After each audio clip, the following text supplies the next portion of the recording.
दोस्तों, welcome back my YouTube channel exam done. मैं शोभित आप सभी का स्वागत करता हूं आपके अपने यूट्यूब चैनल एग्जाम डन पर। GS3 का पेपर का एनालाइज है आज। यूपीएससी आईएएस में चल रहे हैं, आपको पता होगा 2022 के। तो 2022 के जीएस के मैंने ऑलरेडी एसए का पेपर एनालाइज कर लिया है। GS1 और GS2 का मैंने ऑलरेडी आपका यूट्यूब पे अपलोड कर रखा है, आप चाहे तो जाकर उन्हें देख सकते हैं। ये GS3 का पेपर है, जनरल स्टडी 3 का पेपर है। इसमें आज बात करते हैं और जो भी इसमें क्वेश्चन आए हैं उनको डिस्कस करते हैं। कैसे अभी हाल ही में देखा गया है कि जो करंट से रिलेटेड क्वेश्चन को इशू बना के पूछा जा रहा है इसमें यूपीएससी के अंदर, तो इस टॉपिक के बारे में डिस्कस करते हैं। सबसे पहले हमें इससे पहले आगे बढ़ने से पहले हमें आपको इसके बारे में बता देता हूँ, इसके सिलेबस के बारे में बता देता हूँ। सिलेबस इसका कहाँ तक आता है, कितना बड़ा इसका सिलेबस होता है, ये सब बातें आपको इसमें पता होनी चाहिए। टेक्नोलॉजी से आता है, इकोनॉमिक डेवलपमेंट्स के अंदर आता है GS3 में। बायोडाइवर्सिटी आती है, इन्वायरमेंट आता है, सिक्योरिटी एंड डिजास्टर मैनेजमेंट आती है। ये सब बातें इसमें आपको मेंशन की गई है और ब्रीफली डिटेल्स इसमें नीचे समझाया गया है, आपको उसमें देख सकते हैं। जनरल स्टडी 3 का पेपर ये सिलेबस है, आप इसमें देख सकते हैं। अब बात करते हैं इसके पहले क्वेश्चन की। पहले क्वेश्चन में आपको इसमें दिखाया गया है कि बुनियादी ढांचागत परियोजना में सार्वजनिक निजी साझेदारी PPP की आवश्यकता क्यों है। भारत में रेलवे स्टेशनों के पूर्ण विकास में PPP मॉडल का भूमिका का परीक्षण कीजिए। Why is public private partnership required is infrastructure project examine the role of PPP model in the redevelopment of railway station in India। Answer 150 word में आपको आंसर करना है। 10 नंबर का क्वेश्चन है। पहले आपको 10 नंबर 150 वर्ड में लिखे जाएंगे और पहले आपके बाद के जो 10 क्वेश्चन होते हैं वो 250 वर्ड में लिखे जाएंगे, जिनका आपका 15 नंबर आपको मिलेंगे प्रत्येक क्वेश्चन के। तो ये सब बातें आपकी उसमें बेसिकली नॉलेज होनी चाहिए। और मैं आपको इसमें इसके जो क्वेश्चन है इसके बारे में कुछ बताता हूँ। पहले आपको PPP मॉडल और सरकारी परियोजना की जो चली गई है, जो सरकार के द्वारा एवेंचर किया जाता है कि PPP मॉडल और सरकार मिलके दोनों काम करती है, उसको ही PPP मॉडल कहा जाता है। इसमें इसके जो नाम में इसकी डेफिनेशन छिपी हुई है, पब्लिक प्राइवेट पार्टनरशिप, मतलब सरकारी और निजी क्षेत्र की पार्टनरशिप को मिलके जो कार्य जो किया जाता है उसको PPP के थ्रू कहा जाता है। अब ये जो इसमें कार्य किया जाएगा इंफ्रास्ट्रक्चर क्षेत्र में, या मतलब डेवलपमेंट बुनियादी ढांचे के क्षेत्र में, तो किस आधार पर किया जाएगा और क्या इसका साझेदारी की आवश्यकता क्यों है, इन सभी चीज़ों की आज आवश्यकताओं की बात करेंगे। आपको सबसे पहले इसमें इफिशिएंसी को दर्शाना होगा कि जो प्राइवेट क्षेत्र होता है वो प्राइवेट क्षेत्र इफिशिएंसी के साथ कार्य करती है, जबकि कहीं ना कहीं जो सरकारी क्षेत्र होता है वो कहीं ना कहीं लैग कर जाता है, भ्रष्टाचार के कारण लैग कर जाता है कि कमजोरी आती इसमें इतना काम नहीं किया जाता। तो इस आधार पर दोनों को मिलाकर अगर इकट्ठा कार्य किया जाए तो PPP मॉडल के आधार पर तो वो कार्य की इफिशिएंसी ज़्यादा बढ़ जाती है। उदाहरण ले लेते हैं हम। अभी हाल ही में रेलवे में वंदे भारत जो ट्रेनें चलाई जा रही हैं, तो उसमें जो सबसे अच्छी इफिशिएंसी है उसकी जो कार्य करने की क्षमता बढ़ जाती है। दूसरी बात, रेलवे स्टेशन को PP मॉडल के आधार पर बनाया जा रहा है, तो आप बात इसमें ये सब लिख सकते हैं। और उसकी आवश्यकता भी पड़ती है और उसके जो फायदे हैं आप लिख सकते हैं, नुकसान भी उसके लिख सकते हैं। नुकसान इसमें क्या होगा कि जो कॉन्ट्रैक्ट बेस पर नौकरियां दी जाएंगी, कॉन्ट्रैक्ट बेस का मतलब होगा कि जितने भी मतलब कॉन्ट्रैक्ट पे आदमी लगेंगे वो किसी के थ्रू लग सकते हैं, वो ओपन उसकी कोई भी भर्ती नहीं कराई जाएगी या ओपन उसका कोई भी वैकेंसी नहीं निकाली जाएगी। तो ये सब बातें इसमें आप लिख सकते हैं। इसमें और बातें आप क्या क्या ऐड कर सकते हैं। PPP मॉडल की मैंने आपको परिभाषा बता दी कि PPP मॉडल क्या होता है। उसमें अब रेलवे स्टेशन के बारे में बात करते हैं। रेलवे स्टेशन का आपको इसमें मेंशन करना है। एक दो रेलवे स्टेशन का मैं नाम इसमें नहीं कोट कर पा रहा हूँ, तो इसमें आप नाम को लिख दीजिए। और दूसरी बात, इसमें जो वंदे भारत का नाम है वो भी PPP मॉडल के आधार पर ही बनाई गई है। तो ये सब बातें उसमें आप कोट कर सकते हैं, अच्छे से आपका हो जाएगा। अब बात करते हैं अपने दूसरे क्वेश्चन की। क्या बाजार अर्थव्यवस्था के अंतर्गत समावेशी विकास संभव है। भारत में आर्थिक विकास की प्राप्ति के लिए वित्तीय समावेश के महत्व का उल्लेख कीजिए। इस inclusive growth possible under market economy state the significance of finance inclusion is achieving economic growth in India. पहले मैं आपको इंक्लूसिव ग्रोथ को दिखा देता हूँ। ये इसके एलिमेंट हैं। पहले तो एलिमेंट आपको परिभाषा देनी है कि इंक्लूसिव ग्रोथ क्या होती है। इंक्लूसिव ग्रोथ वह ग्रोथ होती है कि अगर हम किसी चीज़ को सारी, अगर कोई हमें कार्य करना है, जैसे कोई प्रोजेक्ट है, उसमें सारी चीज़ों को ऐड करके सब चीज़ों को ध्यान में रखते हुए बनाया जाए, उसको इंक्लूसिव ग्रोथ कहा जाता है। अगर हमें ग्रोथ करनी है, जैसे हम इंफ्रास्ट्रक्चर में ग्रोथ कर रहे हैं, हम एग्रीकल्चर में ग्रोथ कर रहे हैं, हम अपने जो बुनियादी ढांचे उसमें ग्रोथ कर रहे हैं, हम टर्सरी सेक्टर में, कोई सा भी सेक्टर, एनीबडी कोई सा भी सेक्टर होता है, तो उसमें हर चीज़ों को साथ लेके किसी भी चीज़ को इफेक्ट ना पड़े, जैसे इन्वायरमेंट को इफेक्ट ना पड़े, उसकी एफिशिएंसी अच्छी हो, उसमें एक समावेशी विकास को आप कह सकते हैं, सस्टेनेबल जो डेवलपमेंट होता है उसको आप इसमें जोड़कर लिख सकते हैं। तो ये इसके एलिमेंट है। आपको इसमें इंक्लूसिव ग्रोथ को मैं समावेशी विकास को आपसे बता सकता हूँ। एनवायरमेंट प्रोटेक्शन, एम्प्लॉयमेंट जनरेशन होनी चाहिए, एग्रीकल्चर डेवलपमेंट होना चाहिए, पॉवर्टी का रिडक्शन होना चाहिए, इक्वल डिस्ट्रीब्यूशन ऑफ इनकम होनी चाहिए, सोशल सेक्टर डेवलपमेंट होना चाहिए, रिडक्शन इन रीजनल डिस्पैरिटीज होनी चाहिए, इंडस्ट्रियल डेवलपमेंट होना चाहिए। ये सब बातें अगर आप इसमें लिखेंगे तो बहुत अच्छे से आपका क्वेश्चन बन जाएगा, इजीली क्वेश्चन बन जाएगा। इंक्लूसिव ग्रोथ के ये एलिमेंट मैंने आपको बता दिए हैं। अब बात करते हैं अपने थर्ड क्वेश्चन की। थर्ड क्वेश्चन में आपको क्या पूछा गया? भारत में सार्वजनिक वितरण प्रणाली पीडीएस के बारे में आपको बताना है कि प्रमुख चुनौतियां क्या हैं, और इसकी प्रमुख चुनौतियां आपको मैं अभी बताऊंगा। इसे किस प्रकार प्रभावी तथा पारदर्शी बनाया जा सकता है। पहले आप इसकी पीडीएस की परिभाषा लिखिए कि पीडीएस क्या कार्य करती है, और पीडीएस की फुल फॉर्म आपको पता होनी चाहिए। पब्लिक डिस्ट्रीब्यूशन सिस्टम क्या होता है, ये सरकार इसको क्यों लेके आई और किस आधार पर इसका ये कार्य करती है। सबसे मेन इंपॉर्टेंट, मैं एक इसका उदाहरण दे सकता हूँ। उदाहरण में आपको ये लिखना है कि जो पब्लिक डिस्ट्रीब्यूशन सिस्टम है वो कहाँ लागू किया जाता है, राशन के वितरण में। सबसे मेन इंपॉर्टेंट कार्य भारत सरकार में सबसे बड़े लेवल पर यही कार्य किया जा रहा है। और दूसरा आप इसमें लिख सकते हैं, आप इसकी चुनौतियों के बारे में आप लिख सकते हैं। जो पब्लिक डिस्ट्रीब्यूशन सिस्टम होता है उसमें चुनौती क्या क्या आ सकती है। एक तो पहले आप लिख सकते हैं इसमें अवेयरनेस की कमी होना। दूसरा आप लिख सकते हैं इसमें जो जो मतलब जो अनपढ़ लोग होते हैं उनको ये चीज़ें नहीं पहुंचाई जा सकती, मतलब वो इन चीज़ों से अवेयर नहीं होते हैं। और बातें इसमें लिख सकते हैं। इसके नुकसान आप क्या लिख सकते हैं, इसके नुकसान आप ये भी लिख सकते हैं कि अगर हम मतलब इसके जो फ़ायदे हैं, अगर हम अपने तरीके से इसको पारदर्शी बना सकते हैं तो कैसे बना सकते हैं। अगर आपका मतलब आप एक कंज्यूमर है, कंज्यूमर आप किसी सरकारी गल्ले की दुकान पर राशन लेने के लिए गए, आपका राशन आपको मिल गया, लेकिन आपके पास मैसेज नहीं है, आपको मैसेज उसके थ्रू दे सकते हैं, तो आप इसमें ये ऐड कर सकते हैं। ऐड करके आप ये सब चीज़ें लिखेंगे तो आपका पीडीएस का जो सिस्टम है वो इजीली आपका सही तरीके से आपका क्वेश्चन हो जाएगा। अब बात करते हैं अपने फोर्थ क्वेश्चन की। भारत में खाद्य प्रसंस्करण उद्योग के कार्यक्षेत्र और महत्व का सविस्तार वर्णन कीजिए। Elaborate the scope of significance of the food processing industry in India. कैसे बात करते हैं, खाद्य प्रसंस्करण क्या होता है उसकी आप डेफिनेशन लिखिए। डेफिनेशन लगभग 20 से 30 वर्डों में आप डेफिनेशन लिख सकते हैं।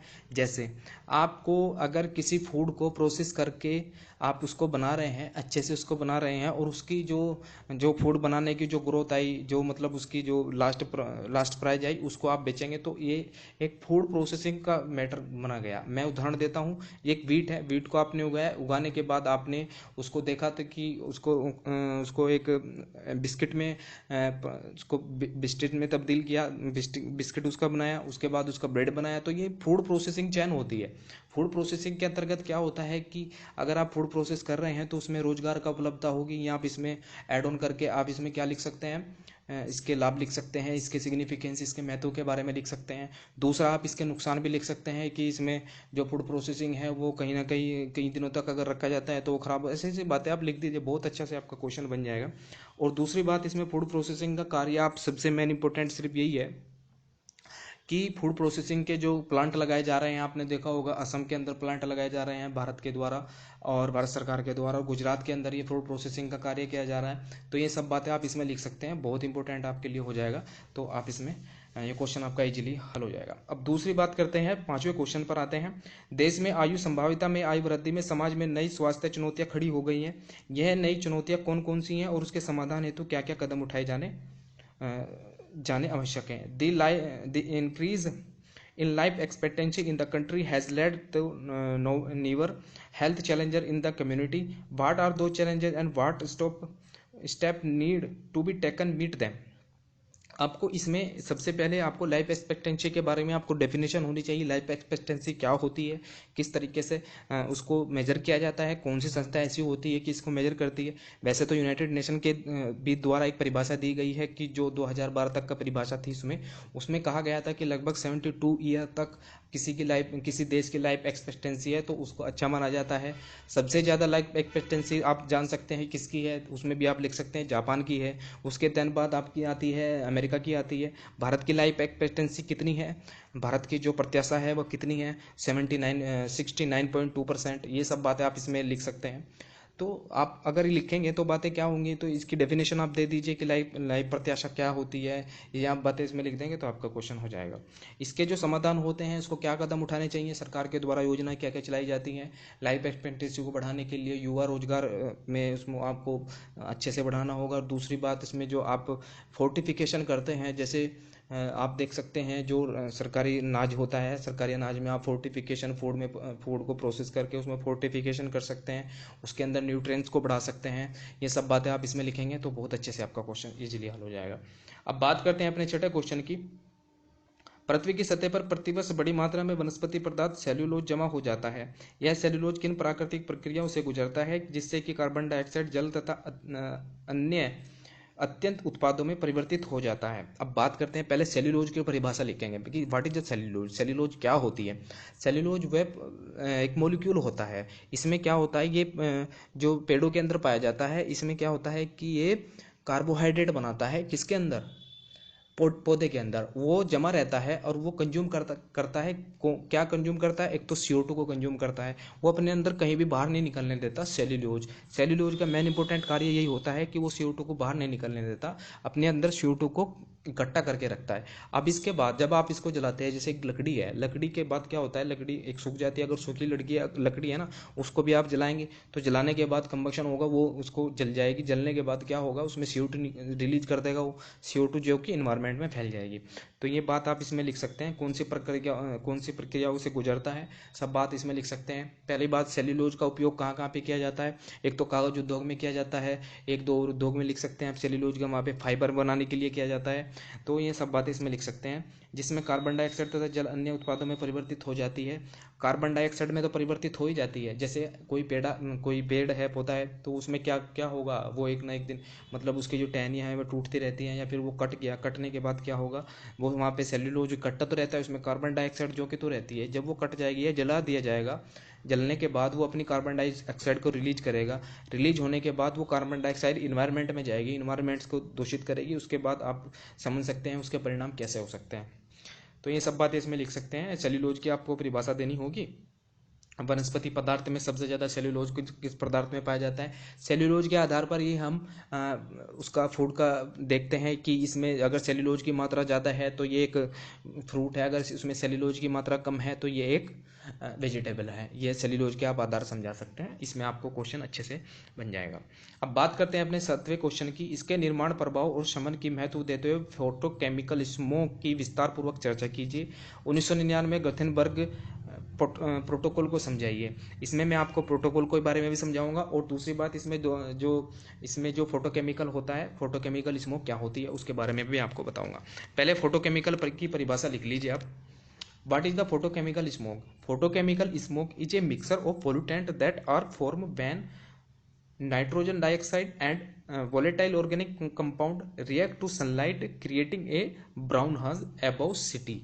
एक सिटी होती है, सिटी के ऊपर क्या होता है कि जब pollutant nitrogen oxide and volatile organic sun की लाइट में आते हैं तो ये दोनों के दोनों बन के तब क्या बना लेते हैं, एक उसके ऊपर सिटी के ऊपर एक धुंधला सा एक वातावरण सा बना लेते हैं। धुंधला सा वातावरण के बाद उसमें क्या होता है कि जो CO2 होती है वो वहीं की वहीं फैल जाती है, और हीट अपने अंदर जो भी हीट आती है सनलाइट की तो वो बाहर नहीं निकल पाती। जैसे हीट आती है सन की तो वो वापस भी जाती है, लेकिन वो वापस नहीं जा पाती, जिससे वहाँ का इन्वायरमेंट गर्म हो जाता है। गर्म होने के बाद जिसमें जो वहाँ की जो सिटी होती है, इसका जो सबसे ज़्यादा उदाहरण आप ले सकते हैं, दिल्ली को ले सकते हैं। दिल्ली की जो स्ट्रक्चर है, दिल्ली की जो ज्योग्राफी लोकेशन है, वो एक कटोरे की तरह है। उसमें क्या होता है, सबसे ज़्यादा जो पोल्यूटेंट होते हैं वो वहीं पे रहते हैं। पोल्यूटेंट होने के बाद वो जो सनलाइट आती है वो वहीं के वहीं पे चल रही जाती है, वापस रिफ्लेक्ट होकर वापस नहीं जाती। तो इसका मतलब भी आपको इसमें उदाहरण दे सकते हैं। तो आप इसमें फोटोकेमिकल की परिभाषा आपको समझा सकते हैं, और समझाने के बाद आप इसमें एक चीज़ और ऐड कर सकते हैं। तो आपको इसमें देखना होगा कि ग्रेटन थर्बर्ग की प्रोटोकॉल को समझाइए। ग्रेटन थर्बर्ग की जो प्रोटोकॉल है 1999 के अंतर्गत यह बात कही गई थी कि जो आपके ग्रीन हाउस गैस इफेक्ट होते हैं वो किस किस सब्सटेंस या कौन कौन से उसके तरीके से होते हैं। तो ये बात आप इसमें समझा सकते हैं। 1999 में ये प्रोटोकॉल लाई गई थी, 2005 में इसको लागू किया गया था। ये बात आपको ध्यान रखनी है, 2005 में ये इफेक्ट में आई थी। ग्रेटन थर्बर्ग की प्रोटोकॉल को समझा दिया आपने। अब 8वें क्वेश्चन पर आते हैं। भारतीय उपमहाद्वीप के संदर्भ में बादल फटने की क्रियाविधि और घटना को समझाइए। हाल के 2 उदाहरणों को भी चर्चा कीजिए। बादल फटने की कॉमन सी बात है, आपको अपनी डेफिनेशन लिखनी है। बादल फटना मतलब कुछ ही मिनटों के अंदर या कुछ ही समय के अंदर बारिश का ज़्यादा हो जाना ही बादल फटना कहलाता है। आप इसमें सीधी सी बात किसे उसको क्लाउड बर्स्ट कहा जाता है। और इसका उदाहरण आप दे सकते हैं। उदाहरण आप देख सकते हैं 2 राज्यों में आए हैं, जैसे हिमाचल प्रदेश और उत्तराखंड। दोनों राज्यों में बहुत ज़्यादा बाढ़ आने के कारण वहाँ की तबाहियाँ हुई हैं और वहाँ पे क्या क्या रिसोर्सेज हैं और कैसे कैसे इसमें देखा गया है। तो क्लाउड बर्स्ट को आप लिख सकते हैं बहुत अच्छे से। अच्छा क्वेश्चन है, फिर भी इतना ज़्यादा हार्ड क्वेश्चन नहीं है, हल्का क्वेश्चन है। तो आपका जो क्वेश्चन हो गया 8वां हो गया। अब 9वें क्वेश्चन की तरफ चलते हैं। संगठित अपराधों के प्रकारों की चर्चा कीजिए। राष्ट्रीय और अंतर्राष्ट्रीय स्तर पर मौजूद संगठित अपराध और आतंकवादियों के बीच संबंधों का वर्णन कीजिए। इसमें आप 150 वर्डों में, लेकिन आपको छोटे करके लिखना है। आपको पता है कि आपके पास भी बहुत ज़्यादा कंटेंट होता है, आप बहुत ज़्यादा पढ़े लिखे होते हैं, लेकिन बात इसमें आपको उन सब चीज़ों को ऐसे ऐसे लिखना है कि अच्छे से आपका क्वेश्चन की जो मेन इंपॉर्टेंट टॉपिक होते हैं फ्रेम ऐसे करना है कि एग्जामिनर के अच्छे से समझ में आ जाए। बात इसमें करते हैं संगठित अपराधों के प्रकारों की चर्चा कीजिए। पहले तो संगठित अपराध होते क्या हैं। संगठित अपराध में अपराध होते हैं जो एक संगठन के द्वारा किए जाते हैं। किसी संगठन के द्वारा किया जाता है, जैसे आपने देखा होगा जो टेररिस्ट ग्रुप है, आईएसआई है और अलकायदा है, मुजाहिदीन है। भारत के अंदर भी संगठित अपराध होते हैं, लेकिन टेररिस्ट के अंतर्गत के मामले में ये जब टेररिस्ट कर देते हैं किसी इंटरनेशनल लेवल पर जाते हैं तो आपको अंतर्राष्ट्रीय लेवल पर भी ये देखने को मिलते हैं, भारत के अंदर देखने को मिलते हैं। आपने रिसेंटली कहीं ना कहीं देखा होगा कि जो मुजाहिदीन है उनके कहीं पकड़े गए, जैसे दाऊद इब्राहिम है, दाऊद इब्राहिम के भतीजे चाचा को पकड़ा गया। तो ये सब बातें आप इसमें लिख रहे हैं। संगठित अपराध का मतलब यही होता है कि संगठन के थ्रू किया गया कोई अपराध। संगठन के थ्रू किसी देश में वो संगठन वही लीगल होता है, लेकिन वो किसी देश के द्वारा अगर कोई उस देश में वो अपराध कर देता है तो उस देश के द्वारा लीगल हो जाता है और उस देश की उसमें जनता उसमें परेशान करता है। तो ये सब बातें आप इसमें लिख सकते हैं, अच्छे से आपका क्वेश्चन हो जाएगा। आप इसमें 2-3 उदाहरण जो इंटरनेशनल ऑर्गेनाइजेशन है जैसे आईएसआई है और जो आपराधिक हैं, ये टेररिस्ट ग्रुप हैं, यूएन के द्वारा इनको क्या किया गया है, सैंक्शन किया गया है और इनके जो आतंकवादी हैं उनके ऊपर भी सैंक्शन लगा रखे हैं। भारत में समुद्री सुरक्षा चुनौती क्या है। 10वां क्वेश्चन है, समुद्री सुरक्षा चुनौतियां क्या है। समुद्री सुरक्षा के सुधार के लिए की गई संगठनात्मक, तकनीकी और प्रक्रियात्मक पहलों की विवेचना कीजिए। 150 शब्दों में लिखना है। अगेन आपको 150 शब्दों में लिखने के 10 नंबर आपको मिलेंगे इसमें। समुद्री सुरक्षा की चुनौतियां क्या है। समुद्री सुरक्षा, भारत की जो बाउंड्री टच होती है आपको पता है कितनी है, समुद्री सीमा कितनी है, 7,500 किलोमीटर है। 7,500 किलोमीटर आपका अंडमान निकोबार भी आ जाता है, आपके जो कोस्ट लाइन है वो सब आ जाती है। कोस्ट लाइन आपकी कितनी हो गई, 7,500 किलोमीटर। अब इसकी रक्षा करने के लिए भारत के द्वारा कोस्टल लाइन भी है, हमारी नेवी भी है, हमारा जो कोस्टल नेवी भी है, ये सब इसमें फोर्सेस होते हैं जो हमारे कोस्ट की रक्षा करती हैं। तो इसकी रक्षा करने के लिए भारत के द्वारा क्या क्या कदम उठाए जाते हैं, आप पहले डेफिनेशन दे दीजिए और मैप इसमें बना दीजिए। मैप बनाने के बाद इसमें ये चीज़ें सब लिख दीजिए। उसके बाद आप इसमें क्या करेंगे, उसके बाद आप इसमें करेंगे कि भारत के द्वारा क्या क्या स्टेप लिए गए हैं। अभी हाल ही में आपने देखा होगा, पहले हमारे पास विक्रमादित्य था, अब हमारे पास नया अपना एयरक्राफ्ट आ गया है जिसको विक्रांत के नाम से जाना जाता है। इसकी जो खासियत है वो हमारे कोस्ट लाइनों की रक्षा करेगा, हमारे जो भाई है जो आक्रमण होते हैं उनसे उनकी रक्षा करेगा। मतलब चीन को हम टक्कर दे रहे हैं अच्छे से। और नेवी के मामले में हम अब लगभग तीसरे चौथे स्थान पर पहुंच गए हैं। तो ये सब बातें इसमें आप विवेचना कर सकते हैं प्रक्रियात्मक पहलों का। इसमें हमारे पास पनडुब्बियां हैं, पनडुब्बियां आप देख सकते हैं हमारे पास। प्रोजेक्ट 75 के अंतर्गत हम फ्रांस के साथ मिलकर, रसिया के साथ मिलकर हम पनडुब्बियां बना रहे हैं। लगभग 6 पनडुब्बियां हम बना रहे हैं कलवरी क्लास की। और आप इसमें फ्रिगेट को देख सकते हैं, फ्रिगेट हम बना रहे हैं। और ये तो बना ही दिया हमने, डेस्टोर को बना रहे हैं। तो ये सब बातें इसमें लिख सकते हैं आप। अब बात करते हैं अपने 11वें क्वेश्चन की तरफ चलते हैं। हाल के दिनों में आर्थिक विकास का श्रम उत्पादकता में वृद्धि के कारण संभव हुआ है। इस कथन को समझाइए। ऐसे समृद्धि प्रतिरूप को प्रस्तावित कीजिए और श्रम उत्पादकता में समझौते किए बिना अधिक रोजगार उत्पत्ति में सहायक हो। कैसे आपको इसमें लिखना है? श्रम उत्पाद का आपको इसमें लिखना है कि श्रम उत्पाद क्या होता है, श्रम उत्पादकता क्या होती है। श्रम उत्पादकता वह प्रक्रिया होती है जब कोई कंपनी के अंदर कोई मजदूर कार्य करता है या कोई एम्प्लॉयमेंट कार्य करता है तो उसकी उत्पादन क्षमता कितनी होती है। मतलब अगर एक आदमी 8 घंटे कार्य करता है, मानने की बात है, एक आदमी 8 घंटे कार्य करता है, उससे जो आउटपुट मिला कि वो उसके लिए एफिशिएंस है, मतलब उसने 8 घंटे काम करने के बाद उसने अपना पूरा कार्य कर दिया, उसके बाद वो थकार के घर जाता है, थकार के घर जाने के बाद उसके अगले दिन की एफिशिएंसी कम हो जाती है।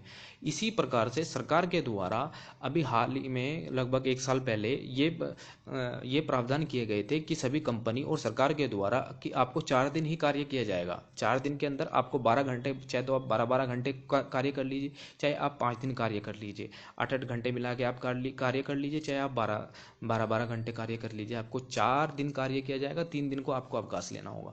अवकाश लेके आप अपना कहीं भी छुट्टी स्पेंड करिए। तो ये सब बातें आप इसमें श्रम उत्पादकता की इसमें आप डेफिनेशन दे दीजिए। किसी कंपनी या भारत सरकार के द्वारा कोई भी कार्य किया जाता है उसकी इफिशियंसी को दर्शाता है। तो ये सब बातें आप इसमें लिख सकते हैं, मैंने आपको बता दी है। आगे चलते हैं अपने 12वें क्वेश्चन की तरफ। क्या आपके विचार में भारत की अपनी ऊर्जा आवश्यकता का 50% भाग वर्ष 2030 तक नवीकरणीय ऊर्जा से प्राप्त कर लेगा? अपने उत्तर में औचित्य को सिद्ध कीजिए। जीवाश्म ईंधनों ने सब्सिडी हटाकर उसे नवीकरणीय ऊर्जा स्रोतों से लगाना उपयुक्त उद्देश्य पूर्ति में किस प्रकार सहायक होगा, समझाइए। ये सब बातें आप इसमें लिखनी होगी। इसके लिए तो बहुत ज़्यादा कंटेंट आपके लिए उपलब्ध है। नवीकरणीय ऊर्जा, नॉन फॉसिल फ्यूल, आपको कुछ भी लिख सकते हैं आप इसमें, इतना सारा लिखेंगे कि पहले आप डेफिनेशन दीजिए, लेकिन आपको फ्रेम वाइज लिखना है। पहले आप इसमें डेफिनेशन दे दीजिए और भारत सरकार के एम को दर्शाइए। भारत सरकार ने COP26 में क्या कहा था, भारत सरकार के द्वारा, भारत के द्वारा क्या क्या निर्णय लिए गए हैं COP26 में, ये सब बातें आप लिख लीजिए। बहुत अच्छे से आपका क्वेश्चन हो जाएगा। 2030 तक हम अपना 50% नॉन फॉसिल फ्यूल से हम कंज्यूम करेंगे। लगभग हम आज के टाइम में कितनी बिजली को स्पेंड करते हैं, 420, लगभग 404 गीगावाट हम बिजली खर्च करते हैं। उसमें से लगभग 50% हम नॉन फॉसिल फ्यूल से खर्च करेंगे। आपको यह भी बता देना होगा फिलहाल के दिनों में हम कितना ज़्यादा किस किस क्षेत्र से सबसे ज़्यादा बिजली बना रहे हैं। कोयले से सबसे ज़्यादा बिजली बना रहे हैं, उसके बाद हम हाइड्रो पावर से बिजली बना रहे हैं। तो ये सब बातें आप इसमें लिख दीजिए। बहुत ज़्यादा कंटेंट है नॉन फॉसिल फ्यूल के ऊपर, आप कुछ भी लिख दीजिए। इंटरनेशनल लेवल पर भारत के क्या क्या स्टेप लिए गए हैं, भारत ने क्या क्या कमेंट किया है, भारत ने क्या कमेंट किया है कि 2070 तक हम अपने जो जीरो कार्बन एमिशन को कम कर देंगे, अपने जीरो कार्बन पे आ जाएंगे, हम कोई भी एमिशन नहीं करेंगे। तो ये सब बातें आप इसमें कोट कर दीजिए। बहुत ज़्यादा कंटेंट है इस क्वेश्चन के लिए। अब बात करते हैं अपने क्वेश्चन नंबर 13 की। भारत में कृषि उत्पादों के विपणन की ऊर्ध्वमुखी और अधोमुखी प्रक्रिया की मुख्य बाधाएं क्या है? कृषि उत्पादन के विपणन की मतलब what are the main bottleneck is the upstream and downstream process of marketing and agriculture product in India. पहले मैं आपको बताऊंगा कि विपणन क्या होती है, मार्केट क्या होती है। आप मार्केट को देखिए, एग्रीकल्चर की मार्केट को कैसे दर्शाया जाता है। मीनिंग होता है मार्केट का a process that involve assembling, storage, processing, transportation, packaging, grading and distribution of different agriculture commodity across the country. एक मार्केटिंग को करने के लिए ये चीज़ से हमें प्रोसेस से होकर गुजरना पड़ता है। अब मेजर जो गवर्नमेंट के द्वारा लिए जाते हैं एग्रीकल्चर मार्केटिंग में, रेगुलेट करना है मार्केट को, डेवलपमेंट और इंफ्रास्ट्रक्चर बनाना है, कॉरपोरेटिव मार्केटिंग करनी है, पॉलिसी ऑफ इंस्ट्रूमेंट करने हैं। जैसे भारत सरकार के द्वारा किसानों को एमएसपी दिया जाता है, मेंटेनेंस ऑफ बफर स्टॉक दिया जाता है, पॉलिसी डिस्ट्रीब्यूशन सिस्टम दिया जाता है और उसके तरह तरह की योजनाएं दी जाती है। जैसे फसल बीमा योजनाएं चलाई जाती हैं भारत सरकार के द्वारा। तो ये तो हुई एग्रीकल्चर की मार्केटिंग।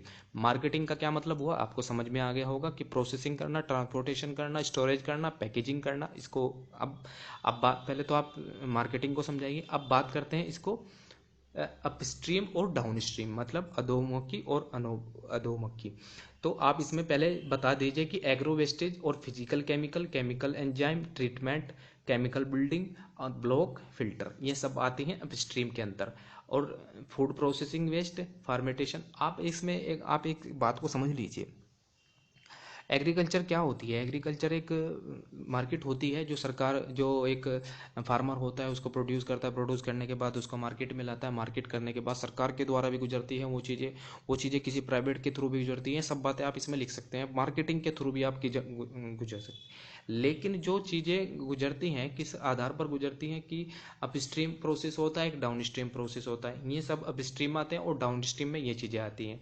डाइजेस्ट आता है, एक्सट्रैक्शन आता है, एंजाइमेटिक आती है, हाइड्रोलोसिस आता है, फर्मेंटेशन आती है, पोलराइसिस आती है, बायोथेनॉल आती है, सिनगैस आती है और बायो ऑयल, ये सब आती हैं डाउन स्ट्रीम के अंदर। तो ये बात आपको उसमें लिख देनी है, आपका क्वेश्चन ईजिली हल हो जाएगा। अब इसमें बात करते हैं अपने 14 क्वेश्चन की तरफ। समेकित कृषि प्रणाली क्या है? भारत में छोटे और सीमांत किसानों के लिए कैसे लाभदायक हो सकती है? What is the integrated farming system? How is the helpful of the small और मार्जिनल फार्मर? पहले आप समेकित कृषि प्रणाली को आप इसमें देखिए। इंटीग्रेटेड फार्मिंग क्या होती है? आपने कोई प्रोड्यूस किया, मानने की बात है आपने उसमें फर्टिलाइजर डाला, सब चीज़ें डाली। अगर आप उसमें अच्छे से किसी भी चीज़ को डालेंगे, जैसे कि उसका क्या हुआ, आपने कोई धान उगाया, धान उगाने की खेती के बाद आपने इसमें पहले डेफिनेशन दीजिए आप। धान उगाने के बाद आपने उसके जो वेस्ट निकला, जैसे उसको पराली को जलाते हैं, जो आपको कंबशन होता है, ये सब नहीं करना है। अगर आप उसको पराली को ना जला करके उसको वहीं पे डिकम्पोज करेंगे, डिकम्पोज के बाद क्या होगा, उसके बाद वो फिर से रिसाइकल होके वो मिट्टी की उर्वरकता को बढ़ाएगा। उर्वरकता बढ़ाने के बाद उसमें क्या होगा, फिर से वही चीज़ें उत्पन्न होगी। तो अगर आप उसको उसको रिसाइकल करके, रिड्यूस करके और रीयूज करके, रिसाइकल करके और रीयूज में सब ला सकते हैं, तो उसको क्या कहा जाता है? Integrating farming. How is the helpful of the small and margin? तो छोटे किसानों के लिए कैसे हेल्पफुल हो सकता है?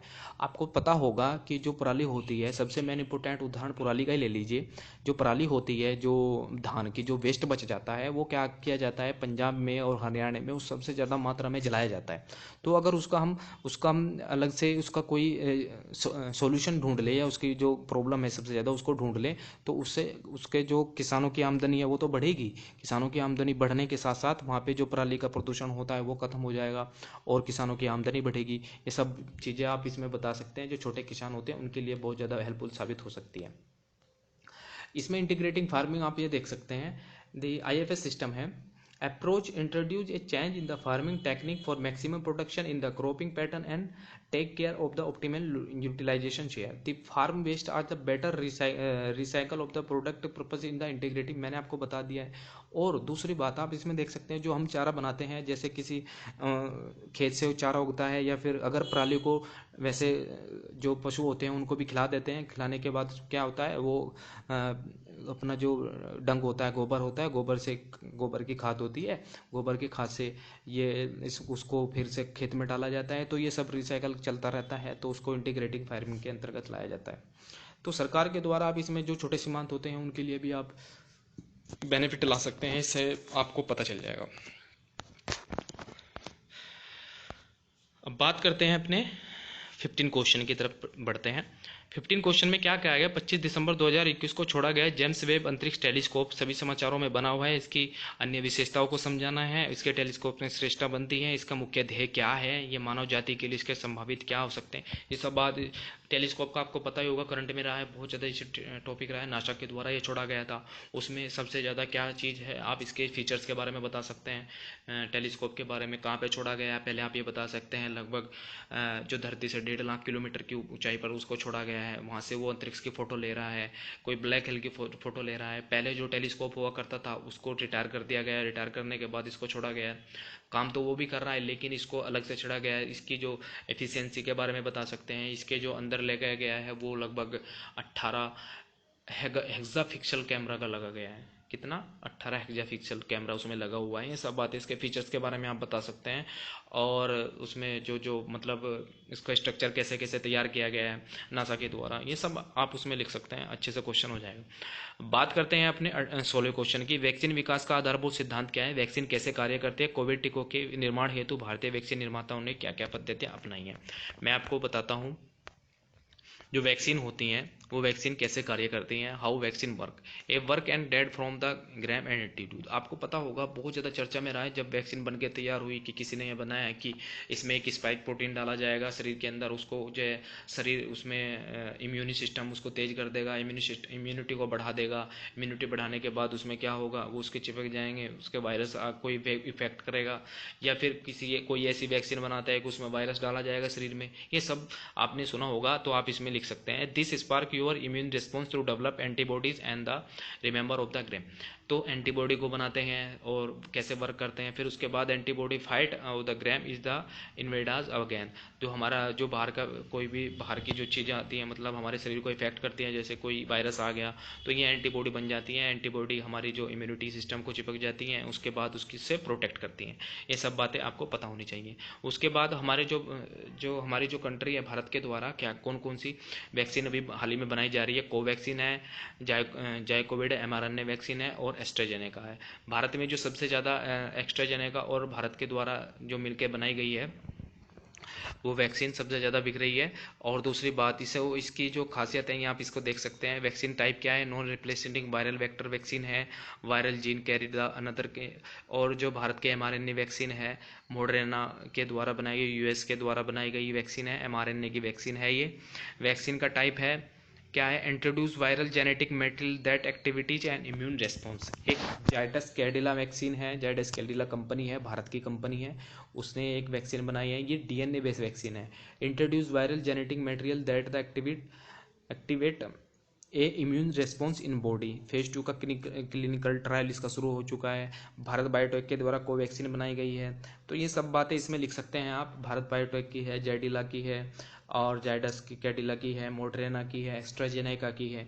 ये आप बहुत ज़्यादा चर्चा में रही हैं ये सब चीज़ें, तो आप इसको लिख सकते हैं। अब बात करते हैं इसमें, अपने अगले क्वेश्चन की तरफ बढ़ते हैं। हमारा अगला क्वेश्चन है 17 क्वेश्चन है, ग्लोबल वार्मिंग की चर्चा कीजिए और वैश्विक जलवायु उसके प्रभाव का उल्लेख कीजिए। क्योटो प्रोटोकॉल 1997 के आलोक में ग्लोबल वार्मिंग का कारण बनाने वाली ग्रीन हाउस गैसों के स्तर को कम करने के नियंत्रण उपायों को समझाइए। ग्लोबल वार्मिंग पहले आपको समझा देना कि क्या क्या ग्लोबल वार्मिंग होती है। जो CO2 को इमिशन किया जाता है और एक स्मोक सा बन जाता है, उसको ग्लोबल वार्मिंग कहा जाता है। जो सन की रेस होती हैं वो वापस नहीं जा पाती है, जिससे हीट प्रोड्यूस होती है, ग्लोबल वार्मिंग बढ़ जाती है।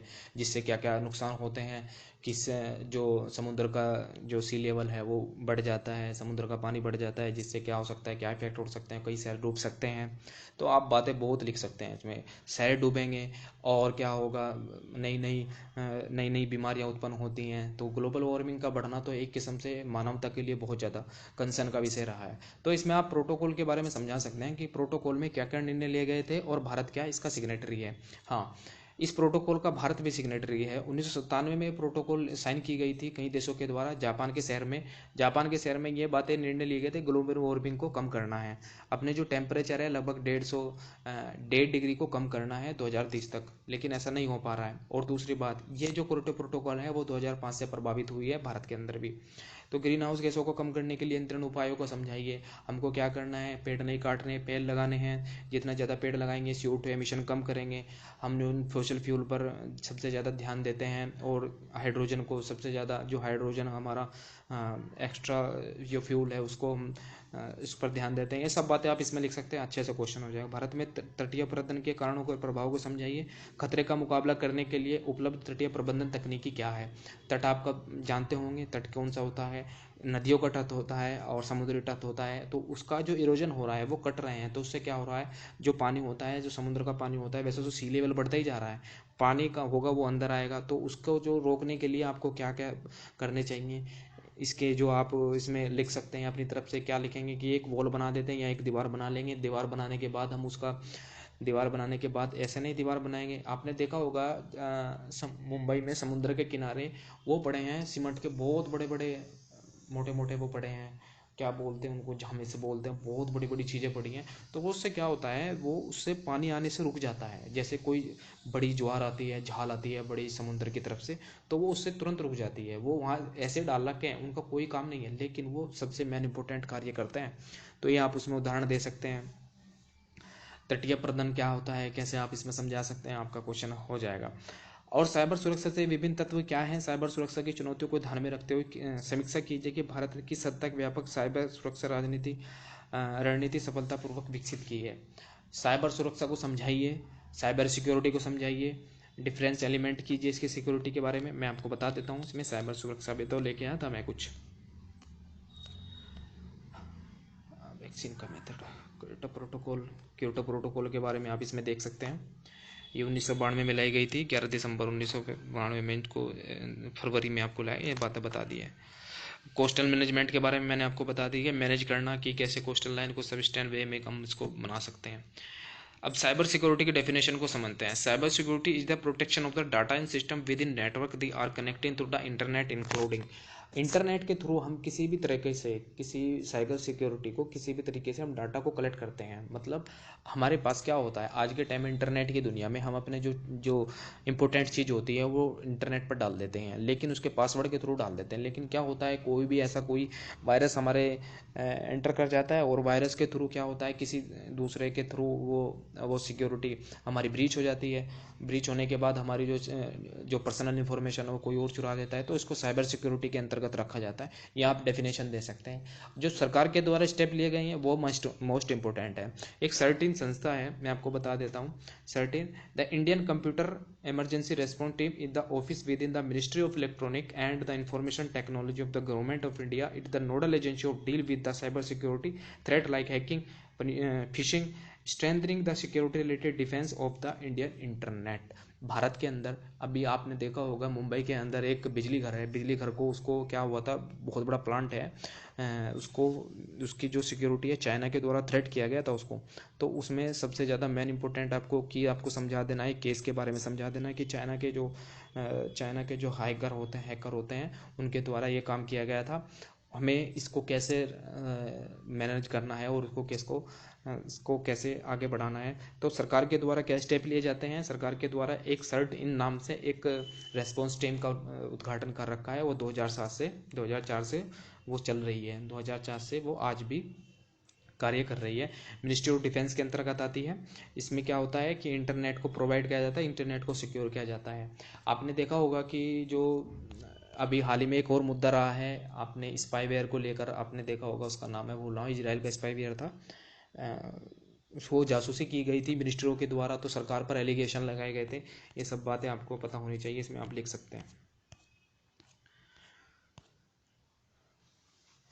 अब बात करते हैं अपने लास्ट के क्वेश्चन की। नक्सलवाद और सामाजिक आर्थिक विकासवाद का मुद्दा है जो इस हिंसक आंतरिक सुरक्षा खतरे के रूप में प्रकट होता है। इस संदर्भ में उभरते हुए मुद्दे की चर्चा कीजिए, नस्लवाद के खतरे के निपटने की बहुस्तरीय रणनीति का सुझाव दीजिए। अब इसमें आपको क्या देना है, सुझाव देने हैं। आपको पहले नक्सलवाद को समझाना है। नक्सलवाद कहाँ से चला था, नक्सलबाड़ी से चला था, पश्चिम बंगाल के एक गांव से चला था। नक्सलबाड़ कहीं कहीं आज विचारधाराओं में बटा हुआ है, जैसे माओवादी में बटा हुआ है, और इधर जो साउथ में देख सकते हैं आप, इसमें बहुत ज़्यादा विचारधाराएं हैं आज भी जो पनप रही हैं। तो इनका जो मेन मोटिव होता है, सबसे मेन मोटिव होता है कि आपको ये जो सरकार के कामों से खुश नहीं रहते हैं। दूसरी बात आपको ये समझनी है, बस सरकार के कामों से बिल्कुल भी खुश नहीं रहते हैं। और उसको खुश ना रहने की वजह इनकी हो सकती है कि इनके जो गुट होते हैं वो उनको सरकार जो जो आसपास के इलाके को कुछ आदमी इकट्ठा करके वो सरकार के खिलाफ आंदोलन करते हैं, या फिर सरकार की जो सिक्योरिटी होती है उसको ब्रीच करते हैं। सरकार के जो जो वो होते हैं, क्या बोलते हैं उनको, अर्धसैनिक बल होते हैं, उनके हमला करते हैं। अर्धसैनिक बलों पर हमला करने के बाद वो क्या होते हैं, सरकार की अनेक अनेक बातें होती हैं, इसमें आप लिख सकते हैं अच्छे से। और सरकार के द्वारा जो जो स्टेप लिए गए हैं, उनके इलाके में अच्छे से इंफ्रास्ट्रक्चर बना देना, रोड, सड़कें, उनको फूड सिक्योरिटी प्रोवाइड करना, हॉस्पिटल बनाना, एजुकेशन उनको बनाना देना। तो जहाँ जहाँ पे ये सबसे थ्रेड होते हैं, जैसे छत्तीसगढ़ के इलाके में आप दिखा सकते हैं, और पश्चिम बंगाल के कुछ इलाके में, उत्तर प्रदेश के पूर्वी भारत में, उत्तर प्रदेश में दिखा सकते हैं, उड़ीसा के कुछ राज्य में, महाराष्ट्र में ये। और आप इसमें एक बात और कोट कर सकते हैं कि पिछले कुछ सालों में जो नक्सलवाद है वो बहुत कम हुआ है। तो ये सब बातें आप इसमें लिख सकते हैं। सिक्योरिटी के थ्रेट से बहुत ज़्यादा इंपॉर्टेंट हो जाता है, क्योंकि भारत की जो इंटरनल सिक्योरिटी है उसके अंतर्गत आता है। तो ये सब बातें इसमें लिख सकते हैं। तो आपके 20 क्वेश्चन हो चुके हैं। आज आशा करता हूँ आपको ये क्वेश्चन समझ में आए हों, और जितने भी मैंने आपको ये क्वेश्चन समझाए हैं थोड़ा थोड़ा इनका ओवरव्यू दिया है, तो ये बातें आपको समझ में आ गई होंगी। और ध्यान रखिए कि अगला जो आपका क्वेश्चन पेपर होगा GS4 का, वो इथिक्स के बारे में होगा। मैं उसके ऊपर वीडियो बनाऊं या ना बनाऊं, आप इसमें कमेंट बॉक्स में लिख सकते हैं। दूसरी बात, ये जो मैंने 3 सब्जेक्ट आपको करवाए हैं, 3 सब्जेक्ट GS1, GS2, GS3, इसमें आपको कैसे कैसे आपके जो ओपिनियन है आप इसमें देख सकते हैं। और दूसरी बात, ये मोस्ट इंपॉर्टेंट है 2023 के लिए, जो 2023 का एग्ज़ाम दे रहे हैं, जो अपेयर हो रहे हैं 2023 के IAS में, तो आप उसमें इसके लिए आपके लिए हेल्पफुल हो सकता है। वो कैसे हेल्पफुल होगा, आप अपनी अभी से ही राइटिंग स्किल को इम्प्रूव करेंगे और अच्छे से आप जो आपका राइटिंग स्किल है उसको अच्छे से मैनेज करेंगे, तो आपका क्वेश्चन आपके जितने भी मेंस एग्जाम है वो क्लियर होते चले जाएंगे। और दूसरी बात, आपको प्रीलिम की तैयारी भी करनी है। जैसे आपको पहले सिलेबस के थ्रू जितना आप कवर करेंगे उतना ही आपके लिए अच्छा होगा। आशा करता हूँ आपको ये सेशन पसंद आया होगा। चैनल को लाइक और सब्सक्राइब करना मत भूलें, क्योंकि जितनी भी नोटिफिकेशन होती है आपको मिलती रहे, तो बेल आइकन को भी जरूर दबा दें। Thank you all of you, मिलते हैं अगली वीडियो में।